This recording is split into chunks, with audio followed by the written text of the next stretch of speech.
Na po yung inihintay ko. Matagal na ako naghintay dito mga kawaiti. Ano bang ibig sabihin ito kapag matanggap ko na yung tinatawag nga Google AdSense?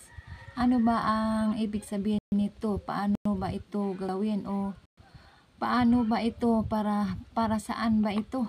Magtanong ako sa inyo para malaman ko kung ano itong ibig sabihin. Nalilito ako mga kawaiti. Ito na po yung Google AdSense, natanggap ko na mga kawaiti.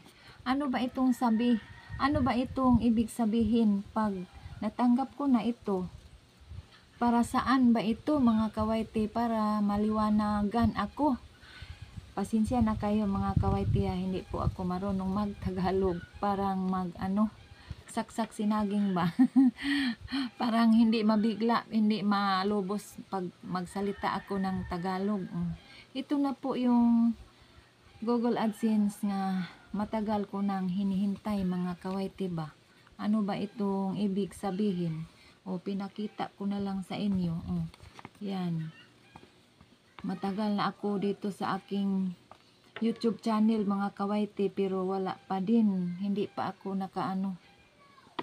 wala pang kita mga kawaiti. Ano ba ibig nitong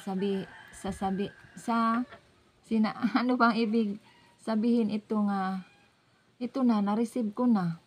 Pag receive nito mga kawaiti, hindi ko na pakita sa inyo. Ano pa itong buwan na tanggap ko? Ewan ko ba, nalilito ako mga kawaiti pag na-receive ko na ito. Pero bakit wala pa rin akong kita sa aking pagbablog? Nag-apply na ako nito.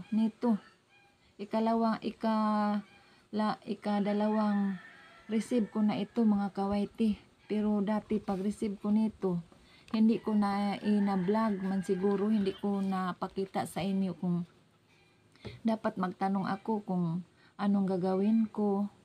Kaya palagi naman makapanood ako sa mga live sa mga kawaiti natin.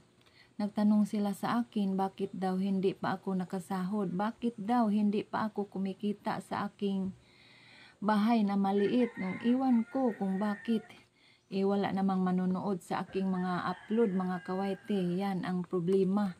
Walang manonood. Kasi mga kawaiti, hindi rin po ako marunong mag-edit. Diretso lang aking mga video ina-upload ko. Ito na po, natanggap ko na ang aking Google AdSense. Hindi ko na ito binuksan. Hindi ko na ito buksan para ipakita sa inyo. Kasi matagal ko na itong natanggap mga kawaiti, pero hindi ko napakita sa inyo. Hindi ko na na-vlog ba. Hindi ko na videohan itong Google AdSense pagkatanggap ko dito. Ngayon, nakaisip ako, hinahanap ko ito. Nakita ko naman, ikalawang receive to itong Google AdSense. Magtanong ako sa inyo para maliwanagan ako kung para saan ito. Nag-apply naman ako dito, pero wala naman akong kinikita. Bakit kaya? Kung anong nangyari sa aking bahay? May expire ba ang ating YouTube channel mga kawaiti? Hindi ko pa na-renew yung aking bahay. Thank you for watching. Sana makita ninyo ito. Maliwanagan ako. Mag-comment kayo sa baba sa aking bahay para mabasa ko. Thank you for watching.